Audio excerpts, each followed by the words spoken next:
Hello friends, आप सभी का स्वागत है आपके अपने चैनल स्टडी विद सोफिया पर। आज जो हम चाइल्ड डेवलपमेंट एंड पेडागोजी का कुछ क्वेश्चंस करने वाले हैं वो सारे वो क्वेश्चन हैं जो पिछले टीचिंग एग्ज़ाम में जितने भी टीचिंग एग्ज़ाम हुए उन सब में वो आए हुए हैं। उन सभी क्वेश्चंस को हम देखेंगे और ये भी जानेंगे किस तरह के क्वेश्चन पूछे जाते हैं और किस टॉपिक से किस तरह के क्वेश्चन हमें देखने को मिलते हैं एग्ज़ाम में। तो चलिए शुरू करते हैं। हमारा पहला सवाल है, शैक्षिक मनोविज्ञान शैक्षिक विकास का एक व्यवस्थित अध्ययन है। शिक्षा मनोविज्ञान की यह परिभाषा किसके द्वारा दी गई है? ऑप्शन 1 है C.V. गुड, ऑप्शन 2 है स्टीफन, ऑप्शन 3 है स्किनर, ऑप्शन 4 है C.H. जूड। और इस प्रश्न का सही उत्तर है हमारा ऑप्शन 2 स्टीफन। नेक्स्ट प्रश्न पे चलते हैं। नेक्स्ट प्रश्न है हमारा, सुकरात, अरस्तु, प्लेटो और विचारक मतलब ये किस तरह के विचारक थे? ऑप्शन 1 है रोमन, ऑप्शन 2 है आयरिश, ऑप्शन 3 है यूनानी, ऑप्शन 4 है उक्त में से कोई नहीं। और इस प्रश्न का सही उत्तर है ऑप्शन 3 यूनानी। नेक्स्ट प्रश्न पे चलते हैं हम। प्रश्न 3 है, समस्त शिक्षण सहयोगी समूह में होना चाहिए। इसकी वकालत निम्नलिखित में से किस विचारधारा द्वारा की जाती है? मतलब कौन सी विचारधारा है जो इस बात पर फोर्स देती है कि समस्त शिक्षण सहयोगी समूह में होना चाहिए। मतलब जितनी भी टीचिंग होती है वो कोऑपरेटिव ग्रुप में होना चाहिए, कोलैबोरेशन में होना चाहिए। तो ये जो है इसका ऑप्शंस देखते हैं। ऑप्शन 1 है व्यक्तिक संरचनावाद, ऑप्शन 2 है सामाजिक संरचनावाद, ऑप्शन 3 है समाज विरोधी संरचनावाद, ऑप्शन 4 है मूलभूत संरचनावाद।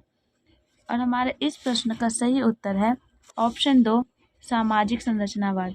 ये वो विचारधारा है जिनका मानना है कि जितने भी टीचिंग प्रोसेस होता है वो सारे ग्रुप्स में होने चाहिए ताकि बच्चों के बीच सोशलाइजेशन अच्छे से डेवलप हो सके। नेक्स्ट प्रश्न पे चलते हैं।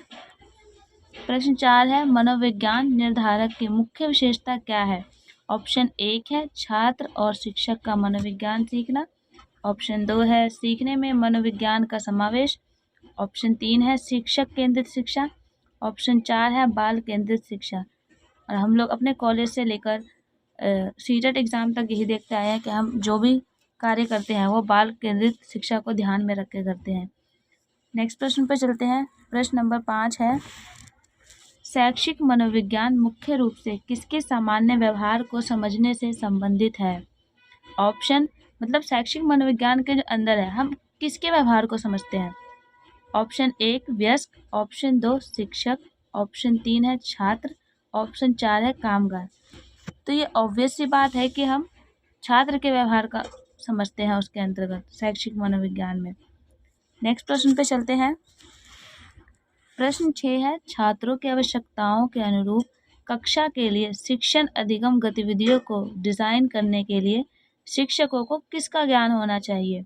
ऑप्शन 1 है व्यवहारात्मक मनोविज्ञान, ऑप्शन 2 है औद्योगिक मनोविज्ञान, ऑप्शन 3 है असामान्य मनोविज्ञान, ऑप्शन 4 है विकासात्मक मनोविज्ञान। हमें कैसे पता चलेगा कि छात्रों की क्या नीड है और हमें किस तरह की एक्टिविटी डिज़ाइन करनी है उनके लिए? इसके लिए एक टीचर को पता होना चाहिए। तो इसका सही आंसर है ऑप्शन 4 विकासात्मक मनोविज्ञान। नेक्स्ट प्रश्न पे चलते हैं। प्रश्न नंबर 7 है, मनोविज्ञान शिक्षा और प्रशिक्षण में व्यक्तित्व की प्रकृति और उसके मनोविज्ञान विकास का अध्ययन क्या कहलाता है? ऑप्शन 1 है सामाजिक मनोविज्ञान, ऑप्शन 2 है शैक्षिक मनोविज्ञान, ऑप्शन 3 है विकासात्मक मनोविज्ञान, ऑप्शन 4 है असामान्य मनोविज्ञान। और इस प्रश्न का सही उत्तर है हमारा ऑप्शन 3 विकासात्मक मनोविज्ञान। अगला प्रश्न देखते हैं। प्रश्न 8, विकासमूलक मनोविज्ञान में रॉबर्ट सर्वल के काम के आधार पर ज़ाम्बियाई बच्चों पर उनके शोध से क्या निष्कर्ष निकलता है? उन्होंने कुछ एक्सपेरिमेंट किए थे, उनका क्या कंक्लूजन था हमें वो बताना है। ऑप्शन 1 है बच्चों का विकास उनकी क्षमता और कौशल उनके अनुभव से बेहद प्रभावित है। बच्चों की क्षमता दैनिक जीवन में उनकी गतिविधियों और व्यवहारों के संबंध में विकसित नहीं होती है। ये सेकंड ऑप्शन है। ऑप्शन 3 है विकासात्मक मनोविज्ञान मुख्य अनुशासन है जिसके माध्यम से बच्चों को समझा जाता है। और ऑप्शन 4 है एकल परिवार पर जोर दिया जाना चाहिए क्योंकि मानक अन्य पारिवारिक रूपों की धारणाओं की ओर जाता है। और इस प्रश्न का हमारा सही उत्तर है, जो उनका कंक्लूजन निकला था, ऑप्शन 1 कि बच्चों का विकास उनकी क्षमता और कौशल उनके अनुभव से बेहद प्रभावित होते हैं। जो वो एक्सपीरियंस करते हैं वैसे ही उनका डेवलपमेंट होता है और वो स्किल भी बहुत ज़्यादा उन्हीं से इफ़ेक्ट होकर ही डेवलप होती है। नेक्स्ट प्रश्न देखते हैं। बचपन की समझ प्रश्न 9 है बचपन की समझ निम्न द्वारा बहुत प्रभावित होती है। ऑप्शन 1 है मनोविज्ञान, मानवशास्त्र और न्यूरोबायोलॉजी। ऑप्शन 2 है मनोविज्ञान, समाजशास्त्र, भूगोल और मानवशास्त्र। ऑप्शन 3 है मनोविज्ञान, समाजशास्त्र और इकोलॉजी। ऑप्शन 4 है मनोविज्ञान, समाजशास्त्र और न्यूरोबायोलॉजी। और इस प्रश्न का उत्तर है ऑप्शन 2 मनोविज्ञान, समाजशास्त्र, भूगोल और मानवशास्त्र।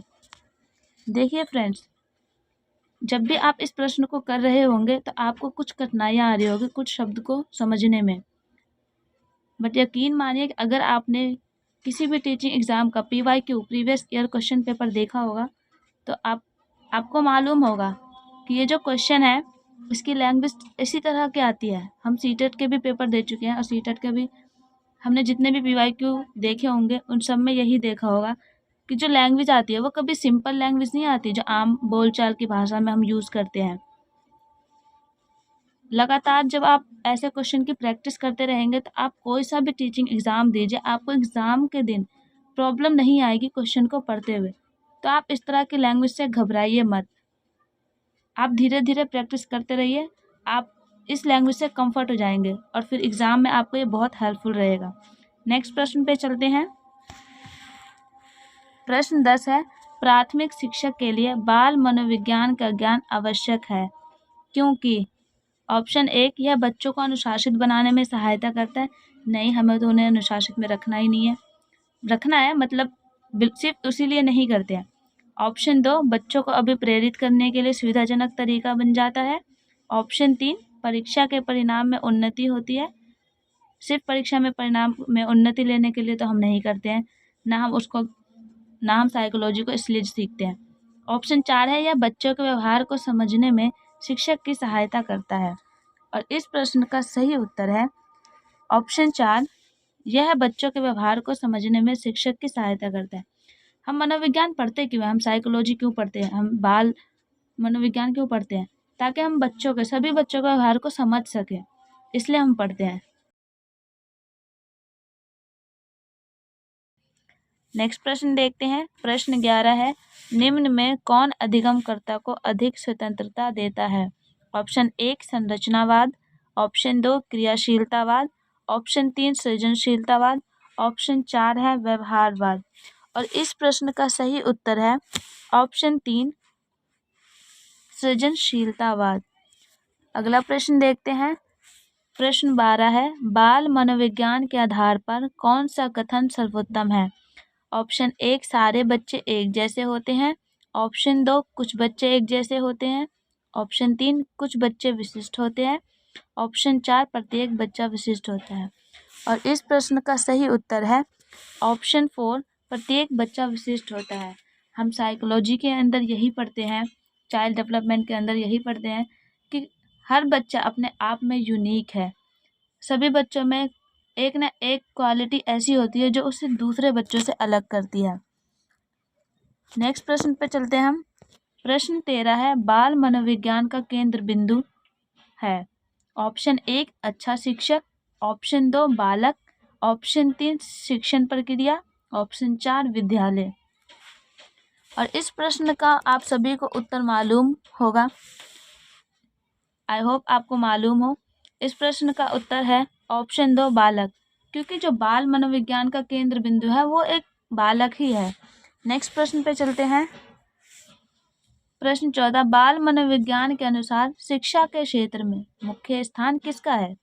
ऑप्शन 1 बालक का, ऑप्शन 2 विभाग का, ऑप्शन 3 अध्यापक का, ऑप्शन 4 है प्रशासक का। और इस प्रश्न का सही उत्तर है ऑप्शन 1 बालक का।